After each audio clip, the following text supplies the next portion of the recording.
Assalamualaikum warahmatullahi wabarakatuh. Halo sahabat semuanya, bagaimana kabarnya hari ini? Semoga selalu sehat dan tetap semangat untuk belajar. Sahabat, kali ini kita akan belajar melanjutkan materi sebelumnya, yaitu tentang menstruasi. Masih berhubungan dengan sistem reproduksi pada wanita. Kali ini kita akan mempelajari materi tentang fertilisasi dan kehamilan. Simak videonya sampai selesai ya. Udah tahu kan sahabat bahwa kita itu berasal dari satu sel yang disebut dengan zigot. Zigot itu apa ya? Yaitu hasil dari pembuahan atau peleburan atau fusi antara inti sel sperma dengan inti sel telur. Pembuahan itu dinamakan dengan fertilisasi. Jadi fertilisasi adalah proses meleburnya inti sel sperma dengan inti sel telur. Fertilisasi ini terjadi di mana ya? Fertilisasi terjadi di oviduct atau tuba Fallopi atau saluran telur. Nah, kita lihat penampang gambar organ reproduksi wanita ini, dan ini adalah bagian tuba Fallopi atau oviduct bagian kanan dan kiri. Disinilah terjadinya fertilisasi. Prosesnya diawali dengan tahap proses pelepasan sel telur atau ovulasi. Nah, sel telur yang sudah lepas atau diovulasikan akan menuju oviduct dan menunggu kedatangan sperma. Saat terjadi perkawinan atau kopulasi, masuklah jutaan sperma ke dalam organ reproduksi wanita. Sperma yang masuk itu tidak akan semua berhasil karena banyak sekali hambatan dan tantangan. Selain pH vagina yang sifatnya asam, serviks atau leher rahim yang tebal, juga persaingan yang ketat antara sperma satu ya dengan sperma yang lain. Jika sperma berhasil mencapai oviduct, maka sperma tersebut akan berlomba untuk membuahi sel telur. Dan jika ada yang berhasil satu sperma yang membuahi, maka sperma lain tidak akan bisa membuahinya. Dan akhirnya terjadilah fertilisasi dan membentuk zigot. Zigot yang sudah terbentuk tersebut akan berjalan menuju dinding rahim sambil mengalami pembelahan menjadi 2 sel, menjadi 4 sel, dan seterusnya, membentuk kumpulan sel berbentuk buah anggur yang disebut dengan morula.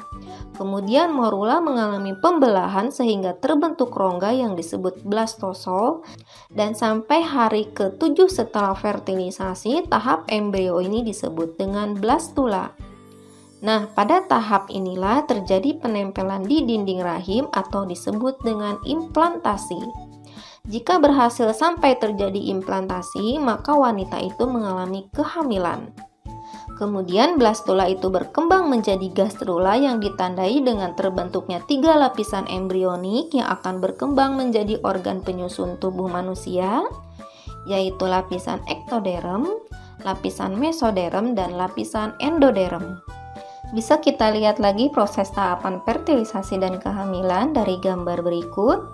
Mulai dari tahap ovulasi, kemudian terjadi pembuahan atau fertilisasi, hasilnya berupa zigot dan membelah menjadi 2 sel, menjadi 4 sel, menjadi 8 sel, dan membentuk kumpulan sel berbentuk anggur yang disebut dengan morula, dan morula tersebut sampai di dinding rahim. Kemudian morula mengalami pembelahan lanjutan sehingga terbentuk rongga yang disebut dengan blastosol. Kemudian blastosol menempel di dinding rahim yang disebut dengan proses implantasi, dan akhirnya terjadilah kehamilan. Luar biasa ya ciptaan Tuhan, begitu teraturnya sebagaimana dalam Al-Quran dituliskan tentang penciptaan manusia, yaitu dalam Quran Surat Al-Mu'minun ayat 14 menjelaskan, kemudian air mani itu kami jadikan segumpal darah, lalu segumpal darah itu kami jadikan segumpal daging, dan segumpal daging itu kami jadikan tulang belulang, lalu tulang belulang itu kami bungkus dengan daging, kemudian kami jadikan dia makhluk yang berbentuk lain, maka maha sucilah Allah pencipta yang paling baik. Selanjutnya materi tentang kehamilan atau gestasi adalah kondisi mengandung 1 atau lebih embrio, yaitu individu baru yang sedang berkembang di dalam rahim. Kehamilan pada manusia biasanya berlangsung rata-rata 266 hari atau selama 38 minggu dari sejak fertilisasi, atau 40 minggu dihitung dari awal siklus menstruasi terakhir. Kemudian perkembangan embrio selama kehamilan itu dapat dibagi menjadi 3 periode, yaitu trimester pertama, trimester kedua, dan trimester yang ketiga. Dan masing-masing terdiri dari 3 bulan. Trimester pertama adalah waktu terjadinya perubahan yang paling signifikan baik untuk ibu maupun janin. 24 jam setelah fertilisasi yang terjadi di oviduct, zigot mengalami proses pembelahan. Pembelahan itu berlangsung dan embrio membentuk kumpulan sel berbentuk bola. Setelah 1 minggu menghasilkan tahapan embrionik yang disebut dengan blastula, yaitu bola sel yang mengandung rongga pipih. 5 hari kemudian, blastula tersebut menempel dan terimplantasi di dinding rahim atau endometrium. Embrio mendapatkan nutrisi langsung dari endometrium selama 2-4 minggu perkembangannya. Sementara jaringan yang tumbuh dari embrio bercampur dengan endometrium dan membentuk sebuah plasenta. Plasenta berbentuk seperti cakra mengandung pembuluh darah ibu dan pembuluh darah embrio. Tumbuh hingga mencapai ukuran 1 kg, berfungsi sebagai jalan pertukaran zat nutrisi dan metabolisme tubuh embrio. Trimester pertama juga merupakan periode utama organogenesis atau proses perkembangan organ tubuh. Jantung mulai berdenyut pada minggu keempat dan dapat dideteksi dengan stetoskop. Pembentukan dan perkembangan otak serta pembentukan sumsum tulang belakang, jenis kelamin mulai tampak pada akhir trimester pertama. Pada minggu ke-8, semua struktur utama dewasa sudah ada dan tahap ini embrio disebut dengan fetus atau janin. Fetus memiliki ukuran kurang lebih 5 cm di akhir trimester pertama. Laju perkembangan organ di trimester ini sangat cepat dan embrio sensitif dengan berbagai ancaman seperti radiasi, obat-obatan yang dapat menyebabkan cacat lahir. Oleh karena itu, ibu hamil harus memilih nutrisi yang baik dan menjauhi dari kebiasaan buruk seperti merokok dan minuman beralkohol. Demikian juga terjadi perubahan pada ibu di trimester pertama, misalnya kelelahan yang luar biasa, merasa tidak suka dengan beberapa makanan, sering mual dan pusing, kadang sulit buang air dan berat badan ada yang turun bahkan ada yang naik. Di trimester pertama ini, embrio mengeluarkan sinyal akan kehadirannya dan mengontrol reproduksi ibunya. Hormon yang dihasilkan embrio yaitu Human Chorionic Gonadotropin atau HCG terkandung di dalam darah ibu dan sebagian diekskresikan dalam urin ibu dan akhirnya kehamilan tersebut dapat dideteksi di dalam uji kehamilan. Kemudian masuk pada tahap trimester kedua, ukuran janin membesar dan sudah dapat dibedakan antara kepala, tangan, dan kaki. Mata mulai membuka, janin mulai bergerak dan mulai tumbuh rambut.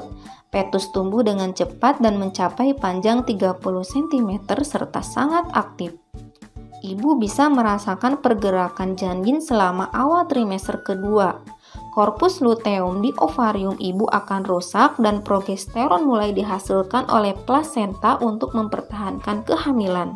Di akhir trimester kedua ini, mata janin sudah mulai membuka dan mulai terbentuk gigi. Perubahan yang terjadi pada ibu di trimester kedua itu adalah yang pertama, mual dan muntah mulai menghilang, bayi berkembang pesat pada masa ini dan mulai bergerak. Olahraga ringan, menjaga kebersihan, dan diet ibu hamil diperlukan di masa ini. Kemudian warna puting menjadi hitam dan berat badan semakin naik. Kemudian di trimester ketiga, ukuran janin makin membesar, struktur tulang mengeras, dan otot menebal. Organ-organ berkembang pesat, dan di akhir trimester 3 ini, dan siap lahir, ukuran bayi mencapai 50 cm dan berat badan mencapai 2-3 kg. Ketika fetus tumbuh dalam uterus mengembang mengelilinginya, organ perut ibu menjadi terdesak dan tertekan yang menyebabkan ibu sering mengeluarkan air kencing. Kemudian ibu juga mengalami pegal di otot punggung. Bahkan mengalami kesulitan untuk tidur karena perutnya terbebani dengan fetus yang semakin membesar. Kemudian masuk ke fase kelahiran atau partus, terjadi melalui serangkaian kontraksi uterus yang kuat dan berirama yang sering dikenal sebagai labor. Pertama, mulai dari pembukaan dan pemipihan serviks, Kontraksi yang kuat terus memaksa fetus keluar dari uterus dan vagina. Tali pusar dipotong dan dijepit setelah bayi lahir, kemudian plasenta keluar biasanya mengikuti keluarnya bayi. Sehingga dapat disimpulkan urutan perkembangan embrio adalah mulai dari fertilisasi atau pembuahan, menghasilkan zigot. Zigot berkembang menjadi embrio melalui tahapan-tahapan dari morula, blastula, dan gastrula, kemudian berkembang menjadi janin dan sampai siap dilahirkan. Demikian sahabat penjelasan materi tentang fertilisasi dan kehamilan, semoga dapat dipahami dan jangan lupa untuk selalu bersyukur bahwa kita sudah lahir di dunia ini dengan sempurna.